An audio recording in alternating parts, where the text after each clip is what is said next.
Well, hello there, and welcome to this special live show about the Ultimate Fantasy Hockey League, the best league in the business, and we cover it that way for a reason. I'm Dean Millard. I'll be sort of a host and an interviewee today, and joined, of course, by UFHL insider Larry Fisher. And Larry, this is where we're going to decide who is in the top five bubble, who is outside of the top five bubble, and maybe get a little bit more excitement than what the NHL had.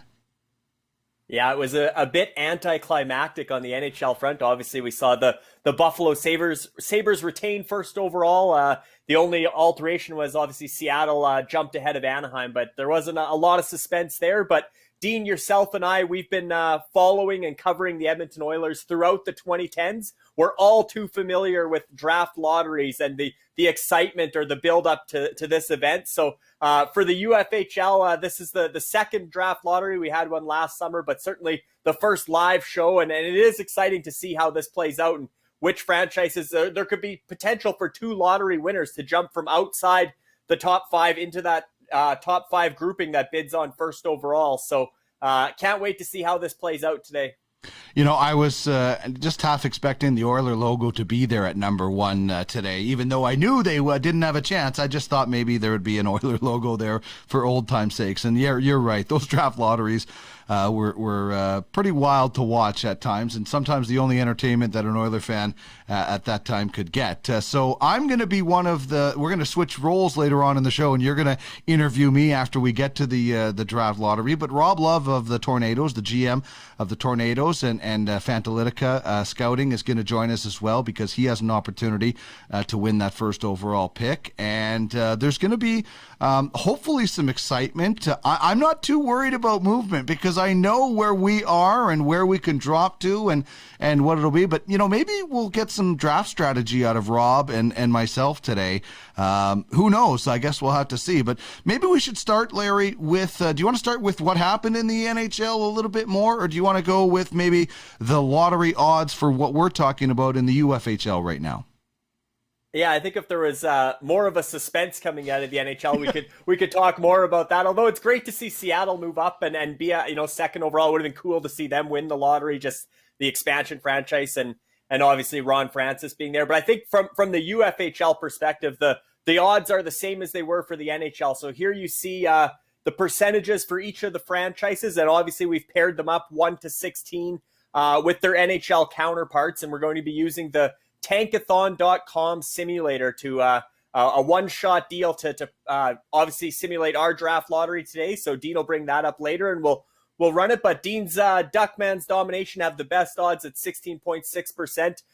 Duckman's Domination, the Royals, who own the Tornadoes, pick at number 2, and the Assassins, who owned actually the Seattle Kraken, the Bentley Jacks expansion franchise in the UFHL, traded their pick to the Assassins just last week. So the Assassins, the Royals, and Duckman's Domination are guaranteed to be bidding on first overall, because the furthest they can fall is 2 spots. So 1 to 3 will stay in the top 5. Then you get Assassins have a second pick in the top 5, and then you have Rob Love kind of in that spot where it's a bit iffy at number 5 overall, with the Tornadoes owning the Assassins pick. So if 2 of the top 5 franchises win the draft lottery, the 2 lottery spots, then Rob Love is safe at 5th overall. If not, he could drop down as far as 7th, which would be bidding on 3rd overall, with 5 franchises bidding on every pick. So either way, Rob's bidding on a top 3 pick, whether it's 1st overall, 2nd overall, or 3rd overall. But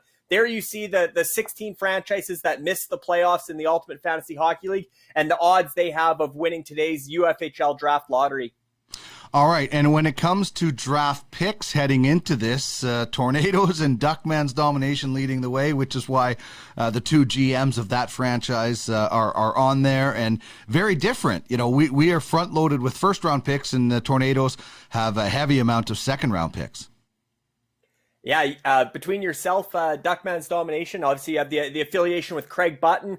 So between yourself and Craig and George Batchel, as well as obviously Rob Love with the Fanalytica connection, you guys are going to kind of dominate the 2021 UFHL entry auction, barring some trade movement between now and July 24th when the entry auction will be held. But certainly you guys are loaded up. You'll be coming away with a lot of good prospects for the future of the Tornadoes and Duckmans franchises. And then, the Assassins have 5 picks, including 3 firsts. So they're a new ownership group. They're looking to make their mark. They're going to be in the bidding for first overall. So they have an exciting entry auction to come in July. And then there's 6 franchises that have 3 picks each, including the Mystics, who actually have 3 first-round picks: Kryptonites, Eliminators, Brutes, Strong Island, and Titans. So a bulk of the picks are within that group. And then you look at the other end, Dean, and there are a number of franchises that have, I think there's 9 franchises that have 0 picks, or 8 franchises. And then another grouping of around that same number, 9, I believe, that have 1 pick. So,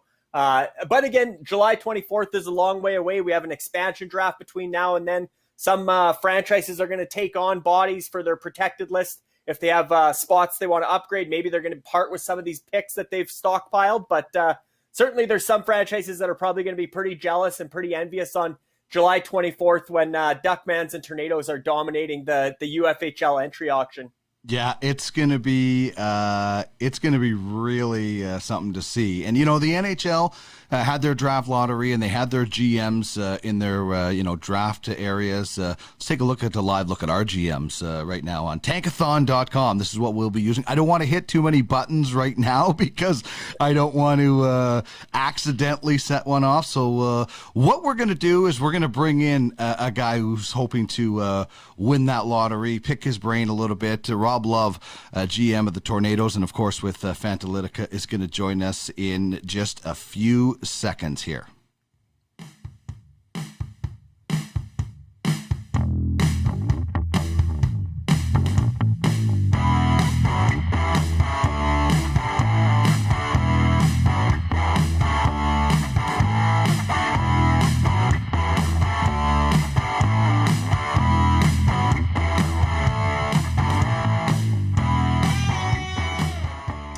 All right, let's get back to the action as we bring in the GM of the Tornadoes and the man behind Fantalytica, Rob Love. Rob, first of all, thanks very much for joining us on the program today. Not much excitement in that NHL draft. I think I'm guessing you're hoping for some excitement, or maybe you want it less excited, so you just stay in that top 5 bubble. Yeah, so it's a double front. I wanted the Red Wings to win first overall in real life, but then, I wanted to see, I hope that the Tornadoes can also potentially have an opportunity to pick in that range as well. So, either way, I'm happy with how it all ended up. There's a bunch of guys that, are going to fall a little bit more than they should. So wherever we end up, we're really excited. Yeah, and the one thing I love talking to fantasy GMs in this scenario is the difference between drafting in the NHL and drafting for fantasy. We have specific categories we know we are looking at. How different is your kind of rankings for the actual draft and maybe possible rankings for a fantasy draft? Are they much different, or is there is there a big difference between the two, or just maybe a slight difference with a lot of similarities? Yeah, so I'd say as you get deeper into the draft, it's going to change a lot. I would say that the top 10, it's not really going to change too much. There might be a couple of guys, like maybe 1 or 2, that I would potentially take in, the late 9, 10, 11 area that maybe wouldn't go in real life. But in general, I'd say that this year's top 5, it's pretty on par with fantasy. Just having to consider peripherals. Sometimes it's kind of hard to track the, hits and blocks from some of these prospects. So, usually the NHL teams get it right. So we're just going to go with that. And obviously we have our own research that we've done. So yeah, I would say it's not that much different, but we'll see. But I guess this year is wide open, Rob.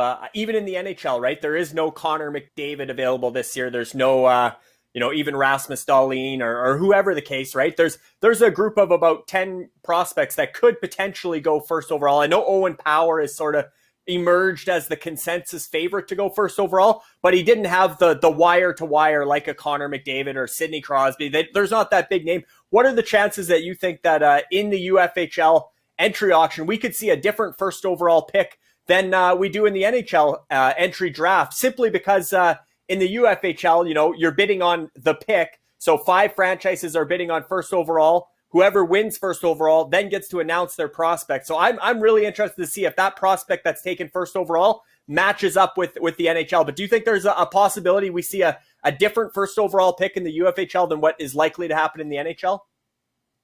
Definitely. Yeah. I'd say there's no doubt about it. I mean, if we're assuming that Power goes first overall in real life, I think there's a pretty decent chance, depending on who wins this first overall auction, we could absolutely see somebody other than Power go first. I think it's completely feasible to consider any of these guys in the top 10 really in fantasy. I mean, there's a lot of positives for any of these guys in the top 10. I'd say that the first 10 guys off the board in our league are going to be the same 10 guys that go in the top 10 in real life, but I'd say that the order is going to be quite different. I'd say that's for sure in my mind. For sure. And what about obviously the fact that the Tornadoes are backloaded? Dean sort of brought up that discrepancy. Duckmans have 5 first-round picks, although a chunk of them are right at the last. Duckmans owns draft picks for a lot of the franchises that are still playing in the UFHL Klein Cup playoffs, so they're going to be in that 24 to 32 range. But talk about the strategy and just the idea that obviously you can leverage Fanalytica here because you do have 9 second-round picks, and you mentioned that's the area where maybe you're looking at some guys that slipped into the 3rd or 4th rounds in the NHL draft, but your tool tells you that this player's value is worthy of a second-round pick. When you win that auction for 46th overall or whatever it is, you may take somebody off the board technically.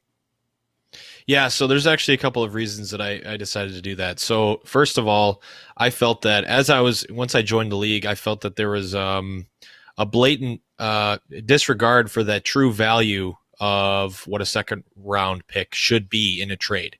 And that's obviously not a slight to anybody else. It's more of me prioritizing the asset, right? And so because I have Fanalytica, because of, I'd like to say that my experience has helped me so far, I believe that a second round pick can absolutely be as valuable as a first round pick with the right research. And so that's why I went and stacked as many second rounders as I could. A lot of times they were throw-ins. And so not only can I use them to make the pick, but I could also use them as an asset to move, right? So I have a lot more room to make some moves at the draft. And I think it's just a better scenario to be in than to not have picks and be asking to trade for one. You have, like Duckman's Domination affiliation, obviously, and you have Fanalytica .tech as the scouting agency. When you have those options going into a draft, because, drafts can change, and all of a sudden you're like, wow, I wasn't expecting them to take that player with that pick. Now this person is available, or whatever it might be. It's always fluid. I love the fact that, if I'm drafting a player from my affiliated scouting agency, it's helping me be cost effective because I'm basically paying myself because it's within our family, and depending on the partnership you have set up, that also allows me to go spend a little bit more on somebody else. So, for the partnerships, they can be massive at draft time and give you a lot of options. You certainly don't have to do that, but it just gives you more options of when you're bidding on certain picks and certain players at spots, in my opinion. Yeah, there's the best way to look at it is you want to have as many options as possible at the draft table. I mean, being able to have a gluttony of picks to move or be in disposal of allows you to just have more room to make moves, allow more room to move up and not feel like you're getting swindled in a trade. And like you said, having either scouts that you have in your agency, picking those players that those scouts own, right? It's in a way house money, right? And so with all that being said, I'm extremely confident that walking away from this draft, I'll feel very happy about the picks we've made. Potentially, if we move any picks, at the end of the day, I'm really excited to have this amount of picks, and I know that there's going to be a couple of people knocking on my door to see what the price tag of some of these picks are, and I know that you'll feel the same way, Dean. Yeah, I'm really looking forward to being flexible, and whether you use those picks or not, especially when 2 rounds. A second round pick is so valuable because we only have 2 rounds, so it's pretty good. Larry, I'll give you the last word on this one as I get the rest of this next segment set up, so you can have the last question with Rob here. Yeah, Rob led into that perfect. I think the value of those second round picks, what they were in January and February, is going to be a lot different than they are close to the expansion draft and on draft day. The value goes up. People that don't have any picks, or we've seen, half the league has either 0 picks or 1 pick. A lot of those franchises are going to want to draft a prospect. So your guys' phone lines, Rob, especially with 9 second round picks, people are going to come calling for them, and what you paid to get those picks, you're going to be able to extract a lot more if you decide to move them. And the other part of that, Rob, obviously, you have moved some picks from future years. A pick, you move a pick in 2023 that lands you Jesse Puljujarvi and Sam Steele. So looking at the Tornadoes protected list, I know we're still a ways out from July 17th, more than a month away, but you look at that list and there's maybe some room, some spots there, whether it's at defense or forward, but there's some room there that you could possibly move a couple more of these second round picks to other franchises that have guys that are going to be exposed that they don't want to lose for nothing. Tornadoes maybe grab some of those guys for a second round pick.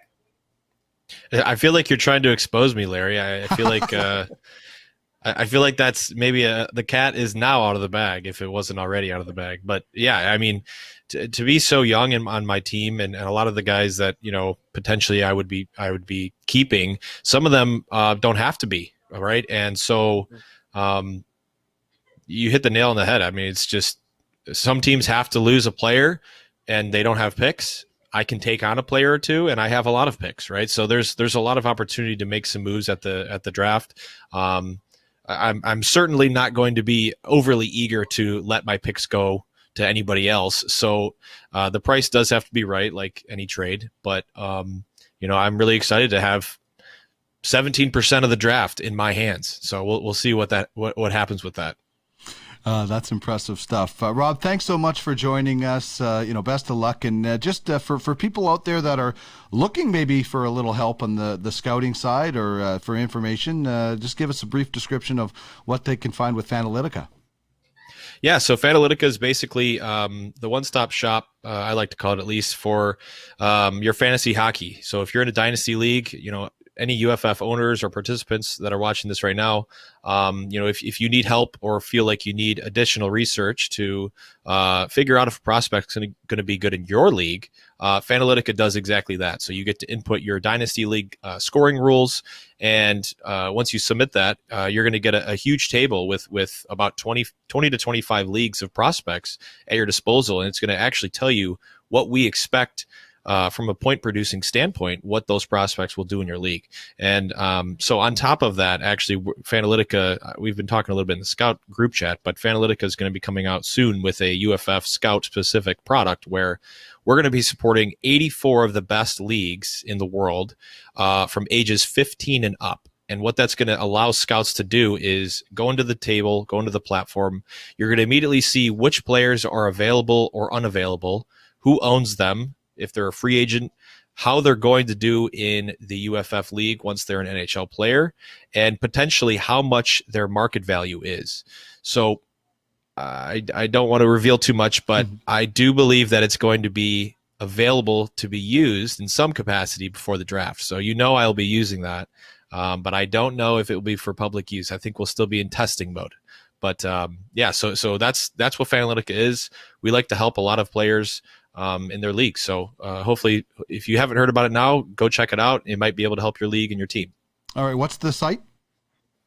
Fanalytica.tech. So FANTALYTICA.tech. That might be a mouthful, but yeah. We'll get it figured out. Excellent stuff, Rob. Thanks so much for joining us, and best of luck in the draft lottery coming up. Yep. Thanks, Dean. Thanks, Larry. All right, there's Rob Love, the GM of the Tornadoes and the owner of Fanalytica. All right, Larry, it is just about time for us to get this going. Give me a couple of seconds. Enjoy this music. We'll be back with Tankathon and the draft lottery in just 1 second.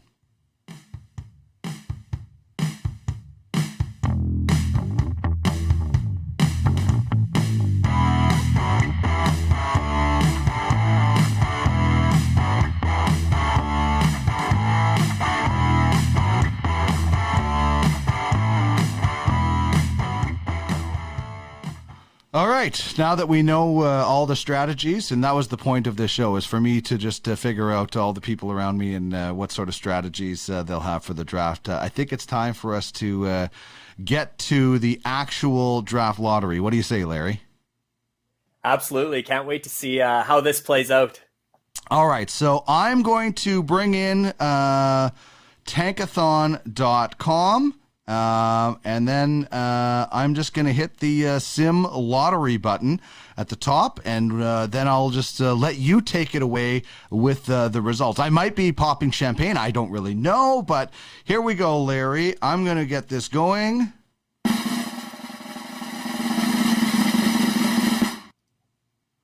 The simulation is complete. And there you have it.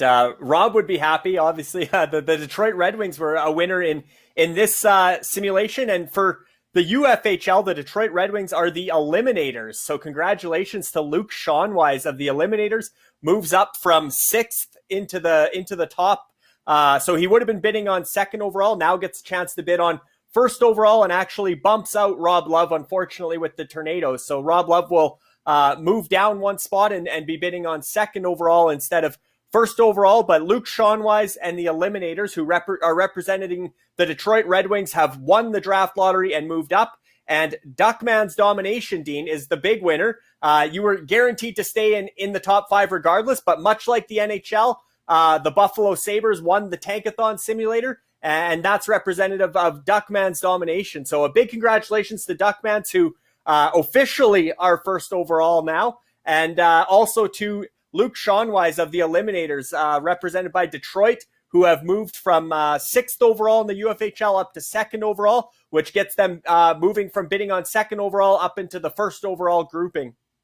So, well, thank you for the congratulations. We worked really hard to get this today, about as hard as the Oilers have worked for all those. And I certainly hope this isn't the start of an Oilers type run for 1st overall picks for Duckman's Domination. We'll take a high pick next year as well, probably with the Shane Wright sweepstakes coming in and our affiliation with High Level Scouting. But we're extremely happy. But let's round out the top 5 as far as UFHL franchises that will be bidding in that opening bubble. Can you run through those?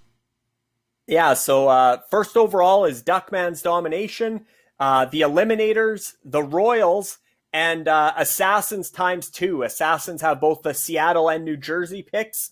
So Jeremy Latta and Nolan Reinhart, and obviously their scout, Trevor Zimmer, will be very happy. They're taking up 2 of the 5 spots, which guarantees them to bid on both 1st overall and 2nd overall. So even if they were to win that bidding war for 1st overall, they would still have one sitting there for 2nd overall as well. So the Assassins have a potential to pick 1st and 2nd overall if they win both those bidding wars at the entry auction. But Duckmans, Royals, Assassins, and the Eliminators make up that grouping of 5, I guess 4 franchises bidding on 1st overall, because the Assassins are in there twice. This is kind of funny. This ended up being a little bit backwards. I should have been the first interview because I ended up first.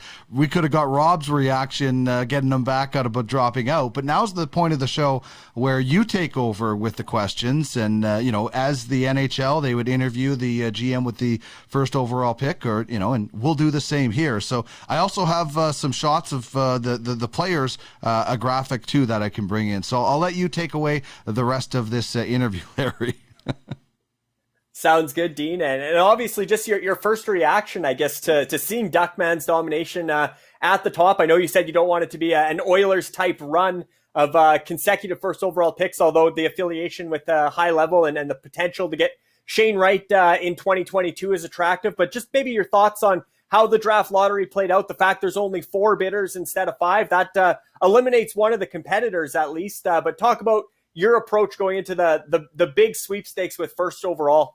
Well, I'm extremely happy to only be bidding against 3 other teams. So just eliminating the competition right there helps. I'm really interested to see, I think what Rob said earlier about the first overall pick, if Owen Power does go first overall in the NHL, whether he goes first overall in our league. I'm not really sure that. I think what I kind of agree with Rob. I think there might be, a guy like, Matty Beniers, or, there's some pretty quality players. I know Craig was pretty high on Dylan Guenther at one point. The reason I'm excited about just being in that bubble is, if I think the bidding for that first overall pick is too much, I can easily back out of it, because I know there's a couple of players that I can identify. And I guess just one clarification: last year, if you didn't make your pick by a certain time, you were kind of stuck with a player. That will be different this year. So can you be a little bit more patient, I think, as an owner or a GM? Is that the case this year with your bidding on picks? It is, and so the way it works, Dean, is obviously there's a minimum bid for each draft pick established by an algorithm based on scout spending. So if nobody bid on the pick, but you're not bidding on a specific player, you're bidding on the right to pick at a spot. So you already know roughly what the minimum bid is going to be for every pick in the UFHL entry auction. So the owners that are in that grouping should be willing to bid at least at that minimum bid price. But if by some chance, Dean, we got to 5th overall and none of the 5 franchises bid, and the clock ran out and nobody wanted 5th overall, then whoever was the highest franchise in that grouping would still get 5th overall at the algorithm set price. But the algorithm just moves its way down regardless. So that could happen still in theory if 5 franchises end up in a group and nobody bid, but it's very unlikely, because those prices. Right. You've known them since the start of the season. You should have saved up that much money to get a minimum bid. And of course, when it gets to 5th overall, 4 prospects are taken. Well, there's a lot of guys in that top 10 that everybody wants a piece of. So the chances of none of the 5 franchises bidding on that spot would be it would be stunning to see. And I can't imagine it'll happen. I think we'll have franchises will come prepared, and everybody will be willing to at least put in the minimum bid at each spot. Yeah, it's and it just like we talked about with Rob, so much strategy comes into it. We're, as you mentioned, we have the first overall pick, and then a lot of picks in the back end. And one of my strategies that we're looking at is, we're going to use a bunch of those back end picks on players that high level scouting has in their stable, so it makes it more cost effective. I'm not sure I can do that on the front end.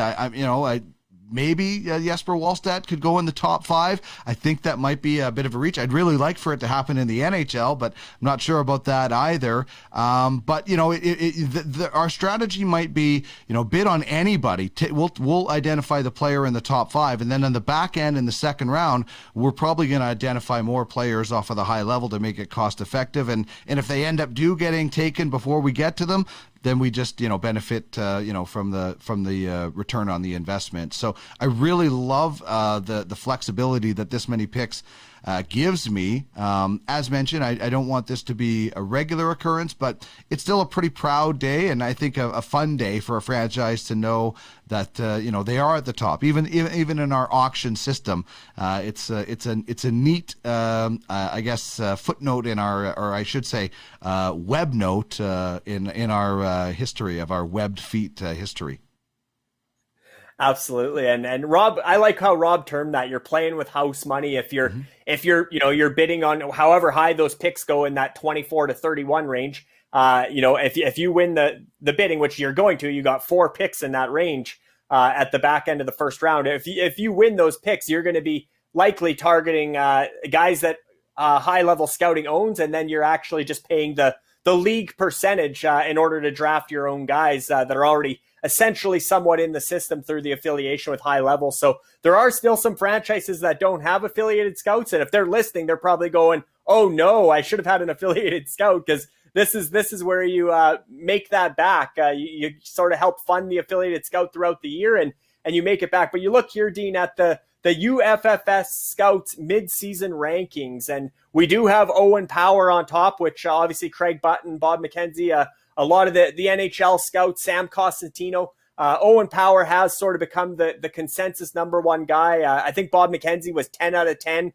on his NHL scouts that he pulled, but obviously the Matty Beniers, Dylan Guenther, William Eklund. Again, when you mention fantasy and the offensive flair, and forwards tend to still produce more in fantasy than defensemen and goaltenders in the UFHL. So I think those three names are going to go fairly high, likely in the in that top five somewhere. Then you got a guy like Luke Hughes, who everybody knows is Jack and Quinn Hughes' younger, bigger brother. So he's obviously an interesting name. His season was cut short by injury, so we didn't get to see him at the U18s, where maybe he would have been a dominant player and challenged Owen Power for first overall with. Well, I think we may have lost Larry in that connection. There has been some terrible internet connection across the West in Canada. It might have something to do with the 30-degree temperatures that we're having. But as he was, I think, going to get to, some of these guys, Brant Clarks, Simon Edvinsson, they're in the top fives of some scouts out there in the national level. Craig Button has those guys in his top five, and we talked about Brant Clark and Kent Johnson on tracking the draft earlier today with Craig Button. So it will be interesting. I think Kent Johnson has an opportunity to go in that top five bubble as well. If you're looking at forwards, Jesper Wallstedt, the top goaltender from Sweden, and his teammate Fabian Lysell, a left winger, rounding out the top 10. And as the NHL draft might be defense heavy in the first going, we could very well, and I'm going to predict we are going to be the opposite. You look at a lot of people's top five, there's one forward in a lot of those, as Larry is back with us, and I'm almost predicting a swap. Like, I think Kent Johnson could slip into that top five in the UFHL bubble at some point. So while the NHL could be 4D and a forward, we could be 4 forwards and a D. We definitely could, Dean. And you mentioned Kent Johnson. Obviously, Rob Love was our guest today. He's in Detroit. He knows all about the University of Michigan, where Owen Power, Matty Beniers, and Kent Johnson all played this season. Three dynamic players that are likely going to be top 10 picks, both in the NHL and the UFHL. But you're right, that order could definitely change. And Kent Johnson's one of those kids who has a ton of offensive creativity, offensive flair, one of the flashier players in this draft class, as well as Fabian Lysell at 10th overall in the UFFS midseason rankings. And he might be a prospect, although I think, at that spot with those rankings, some might have thought that was high. I know Brian Hernandez from Azteca Scouting actually had Fabian Lysell at number 2 at the midseason rankings. And a lot of people like him. He's another flashy player who has the potential to really put up a lot of fantasy points. So a guy like Fabian Lysell, and he was really good at the U18s, Dean. He was him and Isaac Rosen both were really exciting players to watch for Sweden up front.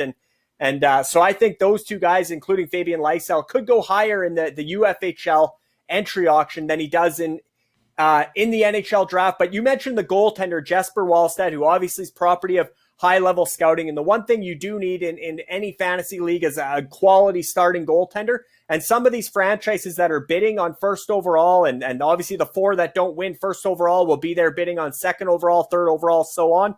A lot of those franchises, you look at their roster and their protected list, and they don't have that surefire number 1 goaltender. So I think even if Jesper Wallstedt goes at 10 or 12 in the NHL draft, the uncertainty over that group of 10 ahead of him, and the fact that franchises need a number 1 goalie in the UFHL, I think we could see Jesper Wallstedt be selected a little higher in the UFHL entry auction than he goes in the NHL draft. That said, the Buffalo Sabres are picking first overall. They love their Swedes. There are a lot of Swedes there with Simon Edvinsson and Fabian Lysell, but I wouldn't be surprised they need a goaltender really bad in Buffalo, although they have UPL, Ukko-Pekka Luukkonen, who made his NHL debut at the end of the season, and Eric Portillo, the goaltender at Michigan, is also a Buffalo prospect. But I wouldn't be surprised if the Sabres have legitimate interest in Jesper Wallstedt as well. So he could end up in that top 5 in the NHL, which obviously would help the chances for high-level scouting of him being selected in the top 5 in the UFHL. I had no idea my wife was such a big fan of Swedes. Fabian Lysell and Jesper Wallstedt. I better not ever plan a trip to Sweden. She might not come back She's such a big fan of Swedes, going all out for those two players. But if they go higher, that would be great. And, we talked about Kent Johnson on Tracking the Draft today, and Craig Button, is not saying this isn't going to be the same exact player, but similarities to Elias Pettersson in Vancouver as far as, the playmaking abilities, the way he thinks the game and things like that. And again, he's not saying he's going to be that guy, but has the similar tendencies. So I think, after hearing that today, I think people should be pretty excited about Kent Johnson. And I think people should be excited about, what's coming up in this league. We've, now we've done the draft lottery, the draft lottery odds, the NHL playoffs and the Klein Cup playoffs continue. And, lots for playoff and non-playoff teams to be busy with right now in the UFHL, Larry.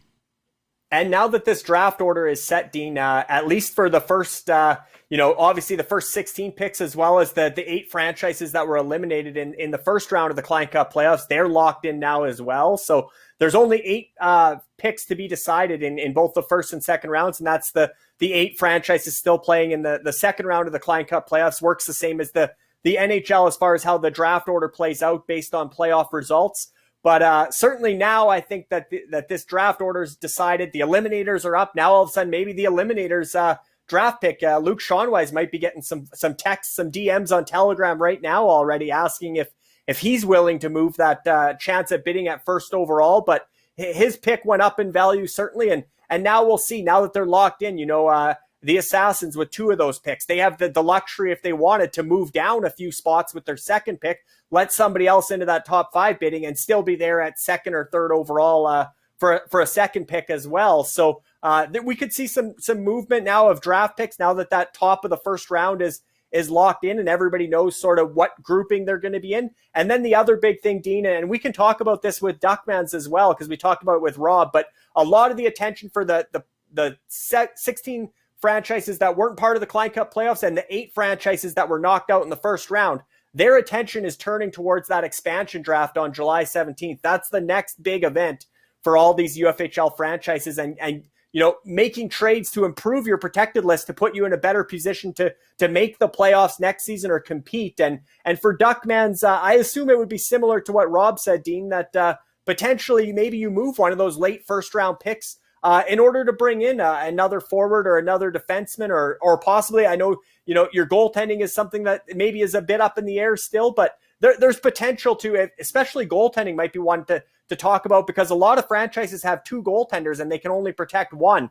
They're going to be exposing a goalie. So there's going to be some goalies available in the UFHL. I know Darcy Kemper's name's out there already, among others, but there's going to be opportunities for Duckmans and some of these franchises that missed the playoffs to strengthen their roster by leveraging their draft capital, their draft picks to ahead of that expansion draft. Yeah, well, and we already started kind of looking into that, and then realized we couldn't when when Antti Ranta became available again, because we had traded him away. But we've actually been having a few conversations with a couple of different teams, involving players and draft picks and things like that. And then that sort of thing kind of ramps up now that where everybody's sitting. And I agree with that, with what Rob's strategy is to use. Obviously our first overall pick, that's going to be a massive deal if we are trading that. And by the way, we would be open to making a deal for that first overall pick if there are teams that want to get into that top 5 bubble. It's going to cost you a lot because we value that pick a lot. But the rest of our picks will be used in part to pick players, but in part to also add players instantly. So certainly part of the game plan. And again, with a lot of picks, you get a lot of flexibility, especially when you have an affiliation. It just gives you so many more options. And if you're building a franchise in this competitive a league where league fees are $1,000, you better not be starting your draft prep a day before, or else you might as well just burn your money. You have to do a lot of work. You have to be flexible, and you have to be able to make decisions on the fly, especially during the draft. I think as we go, Larry, we're going to see a lot more in draft deals, as the auction is still fairly new for a lot of people. So kind of one under the belt, and it's a different system. I think we could see some more action. So you definitely have to be prepared to make those decisions, in a split second or, time sort of sensitive situations. And when you have picks, when you have flexibility, when you have an affiliation, you have flexibility, just makes your decisions a lot more easier. As Craig Button always says, get as much information on a particular prospect as you can, and have as much flexibility as you can with those different options. And be proactive ahead of the draft. Like I said, the draft prep, get these conversations going now, because things happen fast on the draft floor. There's only a minute for each pick, right, of bidding, and then extensions of 30 seconds. If there's a bid in the last 30 seconds, it'll extend by 30. But essentially, that lottery or that UFHL entry auction moves quite quickly. There's not a ton of time to be negotiating trades on the draft floor. It's happening in real time, and things move quick. So if you're looking at moving up or down, you're going to know your draft order now.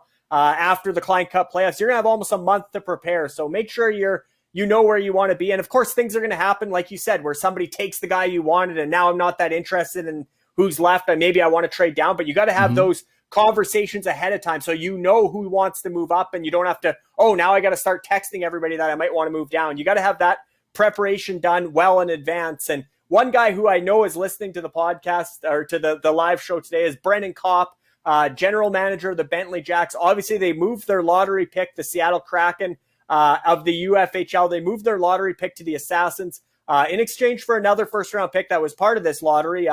It was the Dynasty pick, which ended up now at 14th overall, so bidding on 9th overall for the Bentley Jacks. They still have a chance to bid on a top 10 pick, but I think the Bentley Jacks certainly are listening to the show today, and they're hearing what we're talking about, Dean, as far as, the Tornadoes and Duckmans might pluck a player ahead of time, and that's bad news for the Bentley Jacks, because they're obviously hoping that these franchises that are still going in the UFHL playoffs, these top 10 franchises that have 9 good forwards and, are going to have to expose 2 of those 9 because they can only protect 7. The Bentley Jacks are hoping those guys make it to the expansion draft and they can choose between those 2 extra forwards. They hope that one of them doesn't go to the Duckmans and one goes to the Tornadoes in advance. But Brennan Kopp's probably being the most proactive of all GMs. I know he already has over a handful of trades agreed to in principle, submitted that he plans to make that have expansion draft implications. He obviously made the one trade already with the lottery picks, but he has a number of trades in place already, and I'm sure he's going to make more between now and July 17th when those protected lists are due. But I think that's a cool aspect of these franchises trying to beat the Bentley Jacks to get these players ahead of that protected list deadline on July 17th, and that's probably the focus for all those franchises that are no longer part of the Klein Cup playoffs or missed the Klein Cup playoffs. Indeed, lots of work certainly to be done, and we went a little bit of overtime today. We just bumped the episode of Barney Miller that we were going to run after us on here, so it's not a big deal. We'll just we'll move that back a little bit. But as far as programming that we do have going on, every second Sunday we've got you and Darren on the UFFS podcast. Massive announcement, obviously, about the Legends League in football, American football last week. 2 Minute Tuesday with Darren is always a hit recapping stuff. The latest edition of Tracking the Draft with Craig Button and myself is available right here on UFSN. We'll have Full Count Fantasy Baseball tomorrow morning, and then you and I are back at it again on Friday with UFHL Now, and all of that can be found right there on the Ultimate Fantasy Sports Network. And if you're interested in listening to some other audio shows, you can check out podcastalley.ca. So an eventful night. At least we had, I think, a little bit more drama than the NHL. And we had a GM that dropped out to appear on our show and a GM that won the draft lottery. So we got all the connections here on the UFSN. Absolutely, Dean, and congratulations again to Duckman's domination, as well as to Luke Schonwise and the Eliminators, who were the franchise that bumped out Rob Love and the Tornadoes from that bidding overall. So the consolation prize for Rob Love, he's right there at 2nd overall still. He only fell 1 spot, not 2. So he's down at 6th overall. And actually, ironically, Dean, the franchise, the Eliminators that were representing the Detroit Red Wings, who Rob really was pulling for in the NHL draft lottery, comes in and wins the UFHL draft lottery and jumps up to second lottery spot, which obviously is one of the 5 franchises or 4 franchises now, with the Assassins having 2 spots, but in that group to bid on first overall. Awesome stuff, Larry. Thanks for joining me. These live shows are so much fun. It reminds me of the actual live TV and radio days that I used to live on, and be able to cover the best league in the world as far as fantasy in the proper way that it deserves. And I know the owners and GMs that are watching out there certainly appreciate the work that you put into this. So thanks very much. I'm very grateful to have the first overall pick, and let the text messages and the DMs begin if people want to get their hands on it. We'll be back again on Friday for UFHL Now. Thanks once again, Larry. Thanks for having me, Dean. Looking forward to Friday.